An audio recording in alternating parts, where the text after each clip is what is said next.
help for the struggling tourism sector. Half-price airfares is the majority of it, plus small loans for small to medium businesses. How significant do you think that is, and how much of an effect could it have?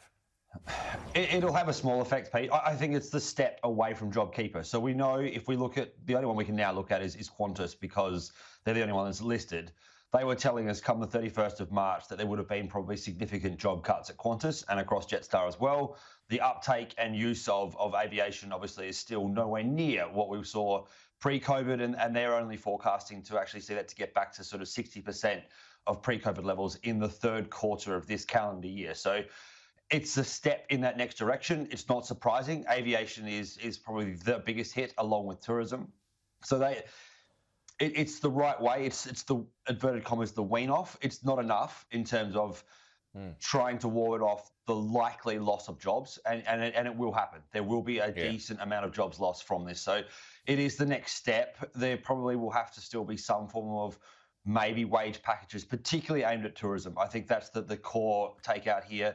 You know, there is enough floating around at the moment that clearly shows that there are tourism operators that could go under, and what therefore happens to clients that actually have credits that have come from the coronavirus is the next part of it. So there is still money to be lost, unfortunately, but it is the start of the right direction, moving into post-Jobkeeper and how that works for industries that are clearly going to still be affected for at least the next 12 months. Maybe more than that, considering how long it takes us to get the vaccine rollout and when international borders actually open. Okay, now Philip Lowe spoke about this the other day, and I mean, we spoke about this last week, Evan, about inflation and wages, and the fact that interest rates are not likely to rise for another couple of years. Well, Philip Lowe has doubled down, saying it's not going to be happening until 23-24. That's until wages growth catches up to inflation. But is what you're worried about, is it becoming a real concern that inflation's just going to get away from it? So the new PR offensive, and I think that's the correct way to put this, Pete, is the new PR offensive from central banks is to concentrate on wages. And the reason for it is that what they've come to realise pre-COVID is that we weren't having an actual inflation movement that we should be seeing. We were below the target inflation for 4 years before COVID happened.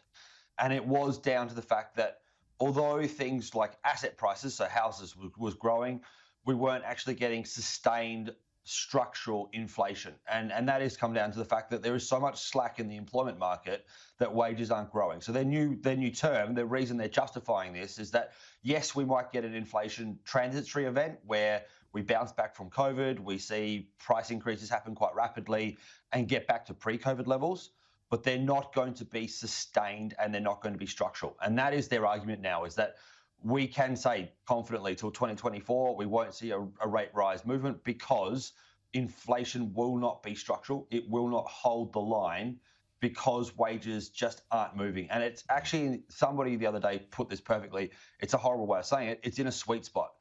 Business profits are up, business activity is up, confidence is up, employment is moving, wages are stagnant. And it means, therefore, that take home that businesses are getting is actually quite sustainable at the moment in the COVID world, but there's not enough pressure to actually drive up their costs because wages aren't going to go with it. So until that changes, you're not going to get sustainable inflation. So that's the RBA's PR offensive. They're now going to keep using that over and over and over. Wages are not driving inflation, therefore we're not raising rates. All right.